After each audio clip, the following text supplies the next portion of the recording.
Mudando de assunto, Débora, e falando de um assunto que segue quente aí em Brasília, a Frente Parlamentar Agropecuária se posicionou contra a decisão de deixar de fora da cesta básica isenta de impostos na reforma tributária as carnes, a proteína animal. A gente vai repercutir esse assunto e saber se ainda há condições, articulações, conversas para que se mude esse cenário. É o presidente da Frente Parlamentar Agropecuária, o deputado federal Pedro Lupion, que nos atende aqui ao vivo. Deputado, muito boa tarde. Obrigado por estar conosco aqui. Ainda há condições, ainda estão sendo feitas conversas para a proteína animal, as carnes, entrarem e terem a isenção na cesta básica da reforma tributária. Boa tarde mais uma vez, bem-vindo. Obrigado, boa tarde a vocês aí que estão nessa programação. Óbvio, esse é um assunto extremamente importante, é um assunto que nos preocupa, um assunto que foi extremamente debatido, tanto com o grupo de trabalho quanto com o governo e também quando fizemos lá atrás na votação da PEC 45, apresentamos um PLP que eu inclusive sou o autor, que trata da Cesta Básica Nacional de Alimentos, para nós termos os alimentos necessários para a saúde nutricional da população. E proteínas animais não podem estar fora disso. Nós precisamos disso, é bom para o consumidor, é bom para a população e é bom para os produtores. Nós estamos trabalhando bastante para que isso ocorra e agora a semana de negociações com os líderes dos partidos, com o presidente Arthur Lira, para que a gente consiga, antes da votação, resolver isso. Deputado, Débora Bergamasco, falando diretamente aqui de Brasília com o senhor. Obrigada por essa entrevista. E olha, eu gostaria de saber quais são os principais pontos de resistência, porque o próprio presidente Lula disse que apoiaria uma medida, isentando carne. Primeiro ele disse em cortes menos nobres, depois reconheceu a dificuldade que seria fazer a fiscalização e daí acabou falando numa diferenciação entre carne in natura, né? Aí, por outro lado, a gente viu entrevistas, declarações do presidente da Câmara dos Deputados, Arthur Lira, falando, olha, tudo bem, essa questão da carne, mas aí depois tem que ver, vai custar tanto e daí vai ter que dividir entre todo mundo. Então, o senhor que está muito próximo a essas negociações, a esse diálogo, quais são os pontos de resistência para essa eventual medida, né? Bom, óbvio que os que são contrários a essa medida falam do aumento da alíquota, né? Falam de uma alíquota utópica de 26%, coisa que eu não acredito, acho que ela já é maior do que isso. Como também acreditam que o cashback seria o suficiente para devolver esse gasto tributário para a população mais carente, que eles conseguiriam retornar esse dinheiro. Acho também completamente utópico e não temos a organização necessária no Brasil para um cashback funcionar. O que a gente defende é que o alimento chegue mais barato lá na gôndola. Mais de 15 estados já têm diferenciação de PIS e COFINS na proteína animal, ou seja, eles são considerados itens de cesta básica em mais de 15 estados e precisam ser considerados nacionalmente. Agora que nós precisamos ter uma cesta básica constitucional, precisamos ter uma cesta de alimentos nacional, já que nós estamos tratando do imposto sobre o consumo de carne tem que estar na prioridade do brasileiro. E não estou falando só de carne, estou falando de carne, de proteínas animais, estamos falando de leite, seus derivados, estamos falando de farelo, de óleo, isso tudo que precisa estar. Para você ter ideia, no PLP 68, que veio do governo, nem a massa de tomate estava, ou seja, o que já está em toda a cesta básica do Brasil inteiro, de todos os estados. Aquele extrato de tomate, o molho de tomate que está na cesta básica de todo mundo, essa não está no PLP 68 do governo, precisa ser resolvido. Então, são temas que a gente tem deixado muito claro da necessidade, não é uma questão exclusiva dos produtores rurais, mas sim de ajudar a controlar a inflação, de ter preços mais baratos lá na gôndola e a população melhorar o nível de consumo de alimentos. Se é uma promessa do atual governo ou não, e esse governo prometeu que ia colocar carne mais barata na mesa, não importa para mim como um parlamentar de oposição.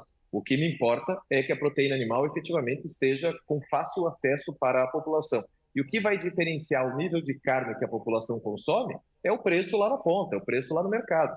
Então é muito raso esse raciocínio de que não podemos ter carnes nobres ou podemos. Primeiro que eu entendo que todo mundo tem direito de comer pela União se quiser comer. Não é uma questão de limitar pela faixa de preços, a população pode comer frango, pode comer bovino, o que pode fazer. Pelo contrário, a gente precisa dar essa opção. E para isso, a gente tem que tirar imposto, diminuir o tamanho da carga tributária, e nós discordamos totalmente dos dados e números que foram apresentados de 0,57 de aumento de alíquota. As contas não são essas, a gente mostra com os economistas que consultamos, inclusive diversos estudos, de que o impacto não é esse, até porque a gente vai ter um aumento de consumo e isso vai melhorar a economia. Uhum. Deputado, deixa eu trazer o nosso analista e seu xará, Pedro Venceslau, mas enquanto isso, bem rapidamente, nesse ponto que o senhor colocou do governo ter prometido carne. Então, o fato do presidente Lula ter se posicionado a favor da isenção da carne ajudou ou atrapalhou a versão final do texto da regulamentação da reforma tributária? Olha, vendo que as últimas falas do presidente Lula sobre economia acabam atrapalhando toda a nossa economia, eu não sei o que dizer. Não sei se dizer que internamente dentro do Congresso isso foi positivo ou negativo, mas é óbvio que há sim um reconhecimento de boa parte do Congresso Nacional de que as proteínas animais passaram a ser o grande tema dessa regulamentação. E nós estamos desde o primeiro dia, né, Yuri, você nos acompanha em Brasília, você já esteve conosco na FPA diversas vezes, desde o primeiro dia defendendo essa cesta nacional de alimentos com a proteína. Pedro Venceslau. Deputado, eu queria saber se a Frente Parlamentar do Agronegócio fechou com a Frente da Segurança Pública para tirar as armas do imposto seletivo. Se o senhor apoia essa decisão e por que não taxar as armas, mas taxar outros produtos, por exemplo? Pedro, vamos lá. Eu sou contra o imposto seletivo na essência. Eu acho que o imposto seletivo ele é só arrecadatório, nada mais do que isso. Como, por exemplo, no tabaco tem imposto seletivo no cigarro, que não diminui um fumante pelo valor que está o cigarro ou não, até porque ele vai procurar produto mais barato que tem no mercado, e infelizmente a maioria é contrabandeada. Como também entendo que a indústria nacional de bebidas paga um preço caríssimo pelo imposto seletivo, seja na cerveja, seja no vinho ou até mesmo na cachaça. Acho um erro total, esse conceito do imposto seletivo. E aí, falando em armas, eu entendo que não muda absolutamente nada o imposto seletivo de armas. Ter mais tributação na munição ou no armamento não diminui ou aumenta o consumo desses produtos, pelo contrário, né? Então, eu acho que não muda absolutamente nada, é uma questão estritamente arrecadatória. Tá certo. Bom, a gente conversou agora, então, com o presidente da Frente Parlamentar Agropecuária, o deputado federal Pedro Lupion. E olha, deputado, a gente está aqui com os canais abertos para sempre que tiver novidade, o senhor continuar nos ajudando com as informações. Um bom trabalho para o senhor. Deixa só eu dar um minutinho só para contemporizar um tema.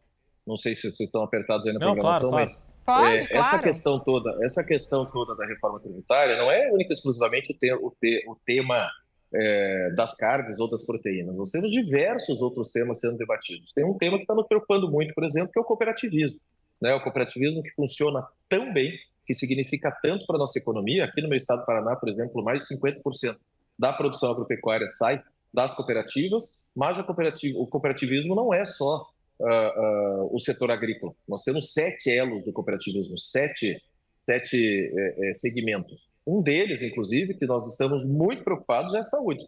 40% do sistema de planos de saúde do Brasil são as Unimedes. E do jeito que está o texto do PLP, o texto do Grupo de Trabalho, nós estamos sujeitos a transformar todas as Unimedes em SA e deixar de ter a competitividade que tem. E, obviamente, quem vai pagar esse preço é o consumidor, é aquele que é segurado pelas cooperativas de saúde. Isso nos preocupa muito, estamos trabalhando também nesse texto, bem como a questão dos insumos agropecuários, que nós colocamos na redução de 60%, os outros alimentos que não estão na cesta básica, que também estão nessa redução, e outros diversos temas que a gente tem debatido e trabalhado num tema extremamente complexo, que é a questão de tributos no país. Ô, deputado, então deixa eu aproveitar só esse gancho então do senhor para ficar bem claro para quem está nos acompanhando. A gente deve acompanhar nos bastidores uma série de negociações ainda em torno do texto final que vai ser votado.